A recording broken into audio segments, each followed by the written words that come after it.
What's up? What's up, y'all? Welcome to Third Eye Visions. And I have a very special guest today. But before we do that, I want everyone to make sure to subscribe, hit the like button, and all that. So before I do that, let's jump into the little intro, and then we're gonna come back with what we got to talk about. Okay? What you think about that, guest? That's a good thing. It's a good idea. Yes. Okay, here we go. That's right. We're on live. We're gonna get this thing done one way or another. What's up to y'all?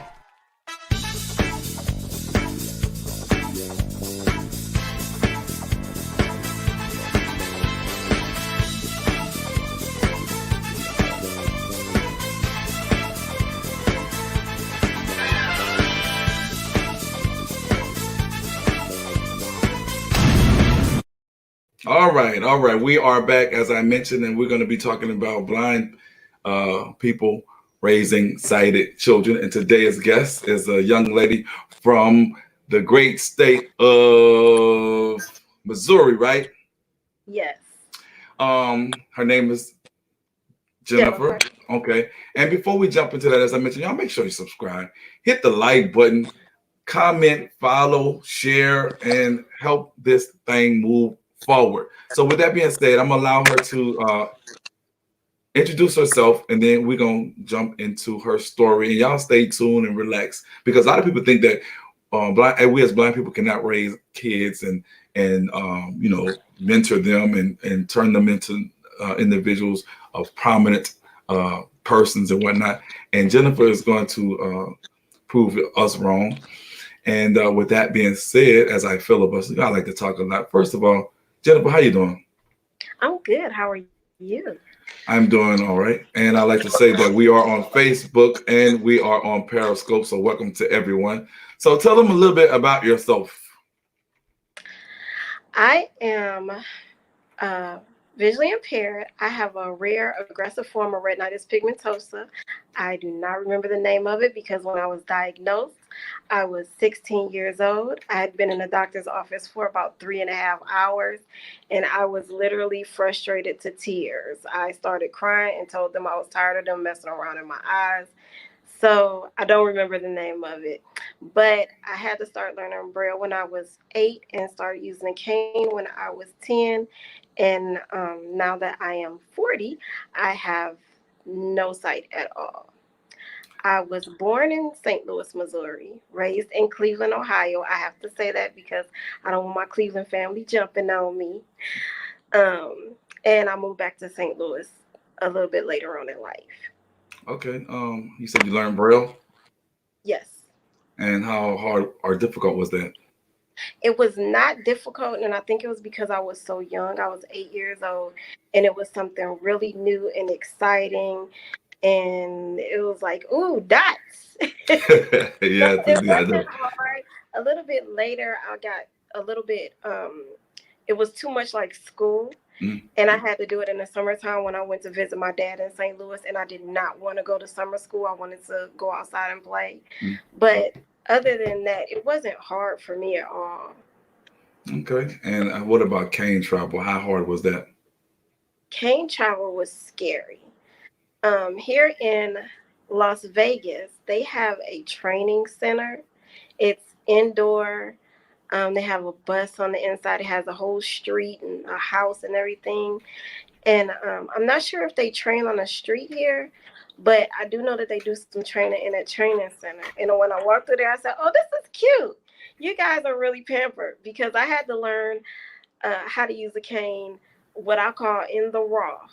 I had to go outside in rain, sleet, and snow on the street. I had to learn how to dodge cars while crossing the street Wow. and catch the regular city bus. And I had to do independent training once I did a route, probably I think about 2 or 3 times, but it did help me become independent. So, yeah, I learned on the streets of Cleveland, Ohio. Oh Lord, I heard about Cleveland. So speaking of your independency, I'm quite sure that carried on to your later years and had been able to adopt or raise a young child. See how I transition? That's a great transition. Yes. Okay. Well, since I transitioned from that, why don't you give us the story in terms of what happened, how you end up raising this little 5-year old and what have you? Because like I said in the introduction, people feel that as blind folks we can't raise kids, we don't know how to do this, and I don't know why they think less of us. You ever heard anybody tell you that before? What it is people don't know, and instead of asking questions, they assume. And I always take that opportunity to educate people and tell them what I can do. And even when you tell them, a lot of times they won't believe you. So you have to show them. And I still have family members now who say, we do not believe that you're blind. You just do too much. And I had a friend who told me at his wedding not too long ago that they have a debate going as to whether or not I was blind. And I'm like, yeah, if I was gonna fake something, that wouldn't be it. Definitely. But and I told him, if you watch me, I can show you how to do it with your eyes closed. And with the response, what did you get from that? He always laughs at No, me. for real. He knows, and he just watches me, and he Okay. pays attention and notices what I do. Okay. Well, we're gonna jump right into it since I've gotten you relaxed and ready to relate and release. Tell us, give us the story, your journey, into parenthood and what have you, because it was very interesting. So, without any delays and open and me talking, this is your show on Third Eye Visions. Go. I have always wanted to be a mother. I've wanted a child since I was a child. I was unable to. I tried and I was unable to get pregnant. Um, I was dating a guy. We were dating for about 3 years. He was living with me, and he had 4 children. One who spent a lot of time with us. I want to say he lived with us. He would spend months at a time with us, and he would always be with me while his father went and did whatever his father went and did. So I was pretty much his mom. He had a mom, but I was his mom at my house. So I had gotten to the point in the relationship where it was not a good place for me, and I was ready to end it, but I was very much in love with this man, and I had to pray and ask God to help me to get out of this relationship. And that same week, I sent off for some paperwork from an adoption agency because, it wasn't working for me. So, um, the same week, I got a phone call that weekend from his other 3 children's mother, and she was crying and saying that she was having a hard time. She had didn't have anywhere to go, and he needed to get his children. And when she made that call me, I said, Lord, this is the opposite of what I prayed for, because I can't put this man out if his children come and live with me.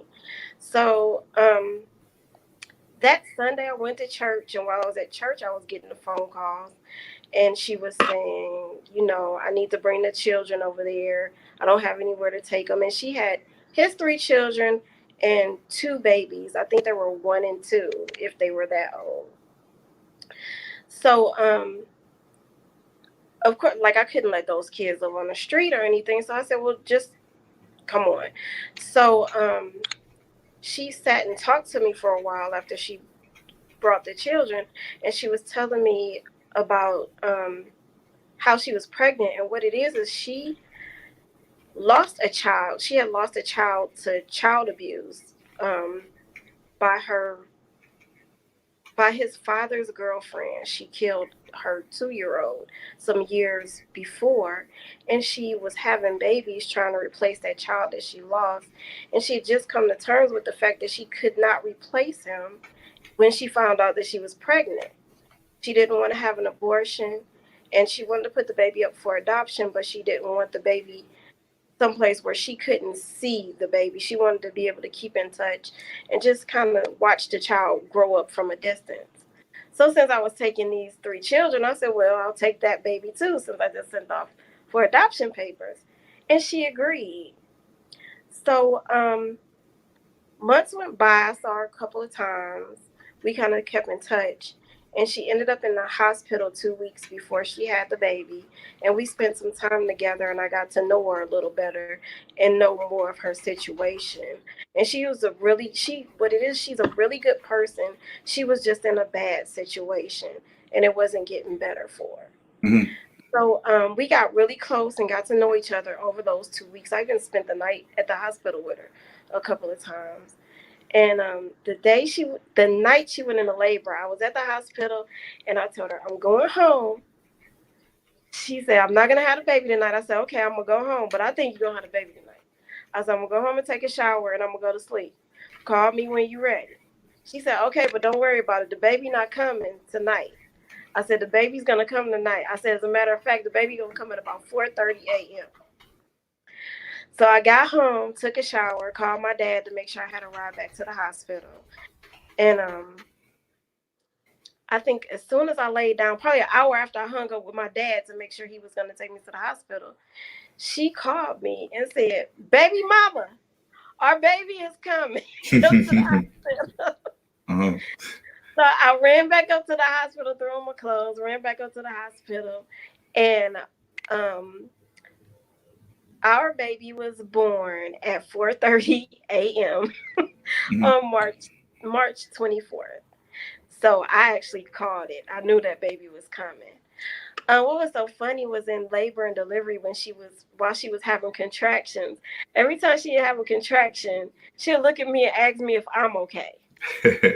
I'm Okay. like, I'm fine. Mm-hmm. Are you okay? But she's such a sweet person. So when the baby was born, there was one of the people in the room. I don't know if this was a nurse or what. If you've never been in a labor and delivery room, there's like 6 other people in there other than yourself. Mm-hmm. So it was a lot of people in there, but they were asking questions like, who is she? Because I was the only other person. Her family wasn't there or anything. So the doctor explained, when she said, who is she? I answered because I don't like for people to talk over me like Right. that. Right. I said, I'm the mother. So I don't know if there was looks exchanged or something, but the doctor said it's an open adoption, a very open adoption, because this girl, the biological mother, she let everybody in the hospital know who I was. They had my phone number and everything, so the doctor knew who I was, and Right. that's all that mattered to me. Right. So when they were done doing all their checks on the baby, they the nurse asked her if she wanted to hold her. And she said, no, that's her baby. Give her to her. So they finally came over and gave me my baby. I appreciate it when they finally gave her to me. But they finally came over and handed me my baby. She was 4 pounds, 11 ounces. Little tiny thing. Long, though. She looked like she was going to be tall. Mm-hmm. So that was just the beginning. The adoption is not as easy as someone just handing you a baby. There were some issues, and a social worker came in, and they found marijuana in the baby's system. So they were coming and telling her that the baby was gonna probably end up in foster care, and she said, no, I have someone who's taking the baby. And the social worker, I'm sitting there, and the social worker says, well, we have families lined up to take the baby. She says, no, someone's already taking the baby. She's adopting a baby. Mm-hmm. So she walked out in a huff. She was really a kind of a nasty lady. I always call her my baby mama. She was trying to figure out a way to make the adoption as easy and painless as possible.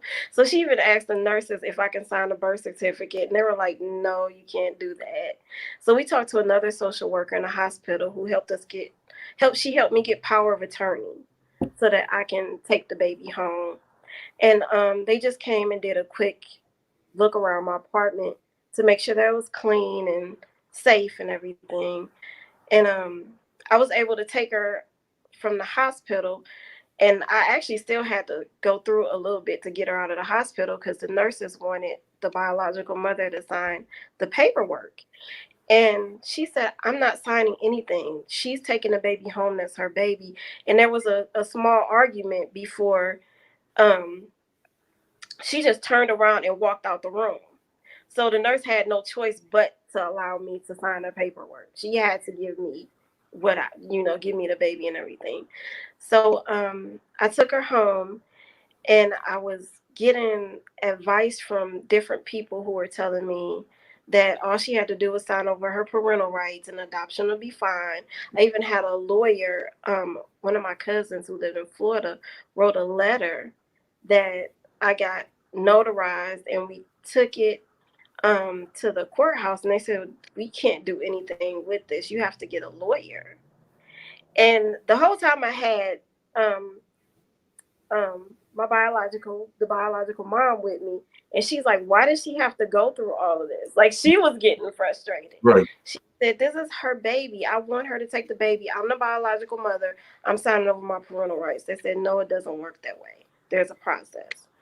So after a few months, I finally got a lawyer. I've interviewed two lawyers, and the second lawyer seemed pretty decent to me. He charged $350 an hour. Wow. And there was a $1,500 deposit that covered court costs, and it was also his retainer. And I had to pay for my home study. So when he gave me all these different numbers, I'm like, really? I already got the baby. And I'm like, this is really expensive. Mhm. And I thought I wasn't going to be able to do it, but my father, who kind of was on the fence about the adoption. He wasn't really for it at first. Mhm. And I think it was mostly because of my situation with my boyfriend and everything. He didn't really like the idea of me adopting a baby. But he actually wrote the check for the retainer and everything. Okay. So that was truly a blessing that he was okay with it enough to do that for me. Okay. Now, before you move on, were there any hangups about you actually adopting or you either raising a child, considering the fact that you were visually impaired? Did you receive any of that? I didn't have any hangups, but I had family members. There were a lot of people that I didn't even tell that I was adopting this child until the baby was born, because I knew that I was going to get negative feedback. So when she was born, I started sending text messages with pictures, like, look at my baby, and posting on Facebook and everything. And then I started getting messages back like, whose baby is that? And I'm like, that's my baby. How is that your baby? You're not pregnant. I'm adopting a baby. Oh, so it's not your baby. How are Oh, you going to take care of that baby? How are you going to change the baby's diapers? How are you going to measure the milk? What what makes you think that you can take care of this baby? And surprisingly enough, some of those questions came from people who um, has seen me with other people's children. They were around me when I had my boyfriend's children. and why do you think So that? Well, not to cut you off. Why do you think that they were saying these particular things if they've already seen it? And because those are family members, so it would appear that they would be on your side. But why do you think that they acted as such? I don't know. People always have something negative to say, and I try not to focus on it. I don't know where it came from. And at the time, I really didn't even care, because if it's something that I want, I'm going to do it no matter what. Mm, Like, if my father wouldn't have agreed to take me to the hospital that night, mm, I would have took a cab or Uber. I would have okay, got to the hospital, because that's what I wanted to do. I had my mindset, and I was ready. I was ready to do all of this on my own, no help. Like, I just didn't care about anybody's opinion. that's good. Most of it came from I call my boyfriend a lot. I shouldn't say most of it. Some of it came from my boyfriend's family. They're my family because we were together so long. They're still my family. Shout out to the Bass family. Love y'all to pieces. Mhm, mhm. But some of it came from them, and I understood, that because they didn't know me well enough to know that I was able to take care of a baby. It bothered me for my family members to be that way. But again, a lot of the family that had these questions or said negative things are people who haven't been around me Um, a whole Right. lot. Right. And then Okay. we got negative feedback from her family, and I think a lot of their feedback came from them being angry with her giving the baby up, and Right. then she gave the baby to someone who couldn't see it all. Right. Well, you definitely proved them wrong because uh the baby is doing fine and things like that. But you were talking about the lawyer situation as we go back. You finally found someone to assist you in actually getting the adoption, um, done and everything. Tell us a little bit about that, if you don't mind. So the lawyer, when I met with him, like I said, I had the baby. I took the baby home, so I had power of attorney, so she was with me. She wasn't with anyone else. And the first day we met, he was the first day after he told me about the fees and everything. We met and he was talking to me, and he asked me, was I afraid? And I said, no, of what? He said, well, I can see, and I'm afraid to have children of my own. Hmm. And I told him, well, no, I've been blind all my life, so I know how to be blind, and I know how to be blind with children. So he said, well, I'm looking at her, and she's healthy and happy and beautiful, so I don't think that you're gonna have a problem. So we got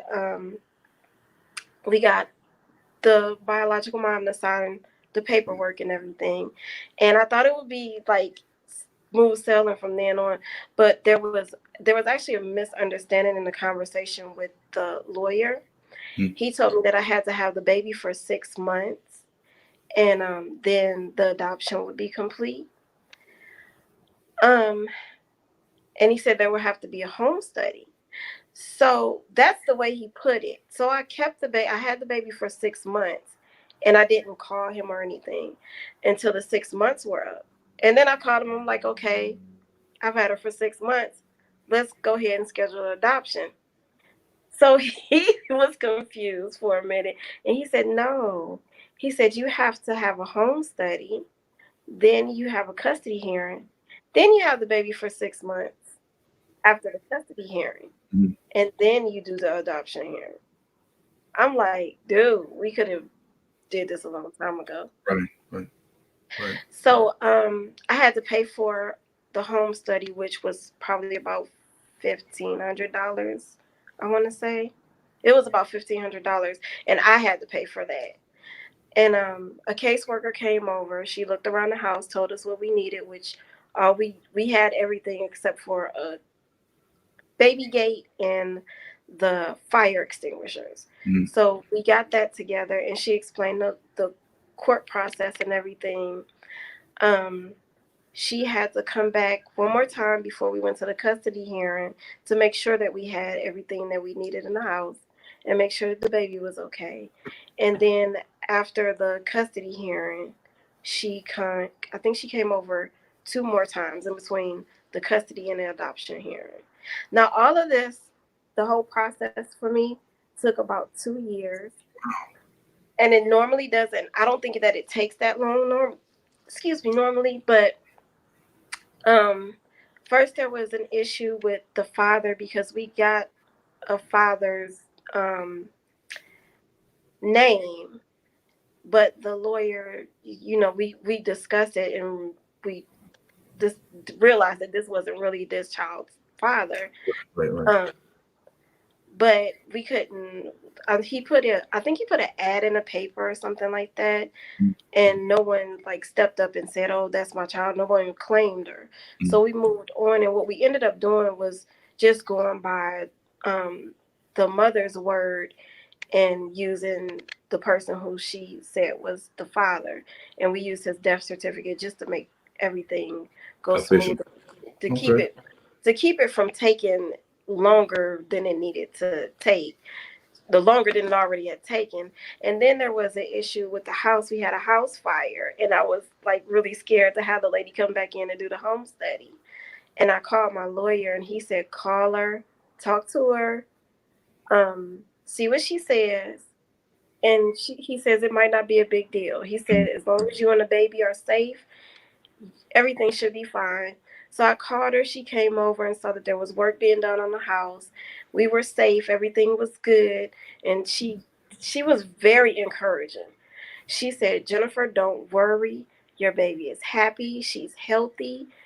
Um, you're doing a lot better than a lot of sighted people that I have to go visit." Mm. She said, "Don't worry." And I went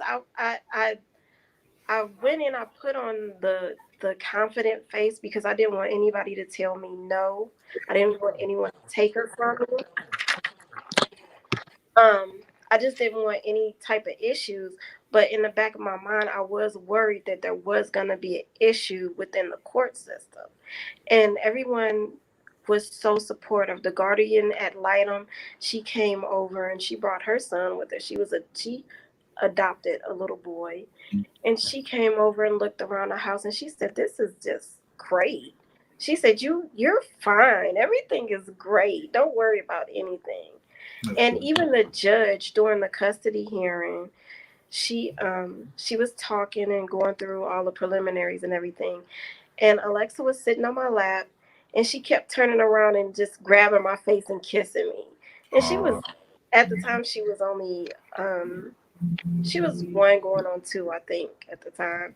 And she just kept kissing me, and the uh, judge stopped and she was like, "Oh," she said, "That really is your baby." so So you the that adoption was just, everything was all done. The adoption hearing is just so the judge can say, "It's official. Your name is on the birth certificate. It's done." okay? Well, congratulations. I mean, how old is she now? She will be 5 in March. She'll be 5 next month. Okay. Well, And now go ahead. I'm sorry, she's in pre-K, and her teacher says she's ready for kindergarten. That's great. Great. Now, are there any special provisions that you have to do, considering the fact that you are blind in raising uh, a child, especially one that's sighted, because they move around and things like that. Uh, are there any special provisions, or you just raise her like any other parent? If they are, let us know. If they're not, then let us know that too. I think being blind, everything that we do, we can do just about anything that anyone else can do, but we do it differently. So I don't want to say that there isn't anything special that I did. I just raised her, but I just raised her the way that I raised her. I was concerned about um, visual things because she has sight. So I wanted to make sure that she was able to get what she needed as far as sight goes. And I had, again, a lot of support. We worked with this program called Step by Step. And since she was born a couple of weeks early, she qualified for the program. So someone would come over to our house. This lady named Stacy, Miss Stacy, would come over. And in the evaluation, Miss Stacy said, "I don't really think she needs the program, but I'm gonna figure out some kind of way to keep her in it because I want to help you." So Miss Stacy helped her with a lot of visual things as far as colors and shapes and things went. Also, I strongly encourage, I know people try to discourage you from using television and electronic devices, Mm. but a lot of things that my daughter knows came from Baby First TV.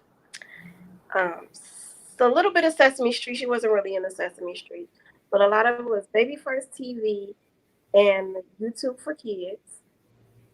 And when she got older, she got abcmouse.com. I definitely, And yeah, I definitely when recommend I that. say when I say that she's ready for kindergarten, I mean I went for her IEP in September, and her teacher said she's ready for kindergarten. And this was when school first started. I love ABC Mouse. Oh my goodness, that was a wonderful invention. And Baby First TV. So yeah, she's ready, and I use the iPad. I bought her an iPad when she was a year and a half old because she was using my mom's phone and I didn't want her messing with my phone. Mm. So I bought her an iPad. And you just have to limit their time. I let her play with it when she wanted to. It was like a pacifier really. But I have a different type of child. she plays with it for a little while, and then she'll go play with her toys. Mm-hmm. And even now, she rarely plays with it. She'll turn it on for the noise, but she'll sit at the table and write her letters and draw pictures and play with her clay and everything. So she's not constantly on there.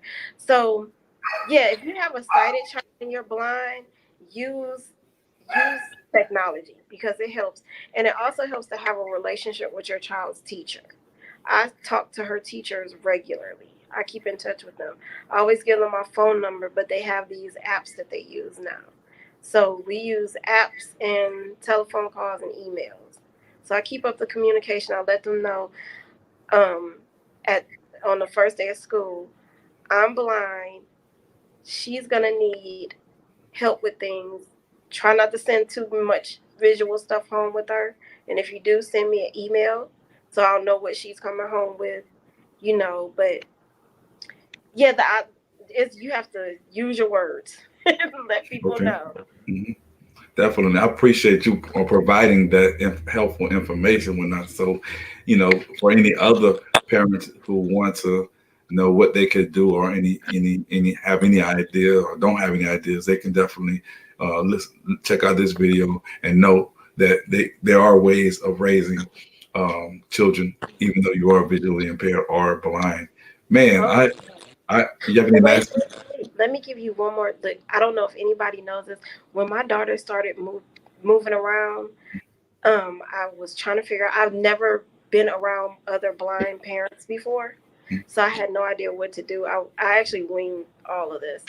I made her a belt with bells on it, so when I took her outside, I can hear her while she runs and plays. Because you don't want to restrict a child just because you're blind. You don't want to put them on restriction. So there are ways of doing everything. Even she doesn't miss out on anything. She rides her bike outside, and I'll just follow behind her, and I make her ring her bell every few feet on her bike so I can know where she is and everything. So yeah, You're definitely full of ideas. Really, I never would have thought of that for real. I have a little boy and he's all over the place, but definitely, man. Um, any more closing comments that you would like to say before we shut it up? Because I really enjoyed this journey. only if you're considering adopting, and even if you are considering having your own child, don't let anybody's fears become your fear. Um, only accept the positive things. Don't let anyone's negativity affect how you're feeling or what you're doing. You have to learn how to brush that off and just kind of ignore it, because there are going to be some people around you who are going to be negative, but there are going to be some people around you who are going to be positive. And if you don't have any positive people around you, find me on Facebook. And Okay. I will give you some positive words. I will encourage you, because it's not an easy thing to be a parent with sight. Okay? So being a blind parent is going to be a little bit more difficult. You're going to have your days where you're discouraged and you're wondering, am I doing this right? I was blessed because I had I have parents and siblings who are supportive, and even some of my cousins. I have, grandparents. After after the adoption was done, I got a lot more support. So I'm thinking that some of my negativity was because people were afraid that I wasn't going to be able to adopt her. But since after I got her, everybody was just like, okay, she's family. This is our cousin. This is our sister, our niece. This is our baby. But I, yeah, I can don't let that negativity stop you from doing anything. I can tell you this is a moment that these are some moments that you definitely want to hold on to, because I just hear it in your voice the way you talk, and Definitely. I'm glad I found you really so that you can share your story and give other people some encouragement here on Third Eye Visions, and that's what this is all about. So with that being said, what's next for you, Jenna? Currently I am taking some business classes. I am also the vice president of the Southern Nevada chapter of the NFB.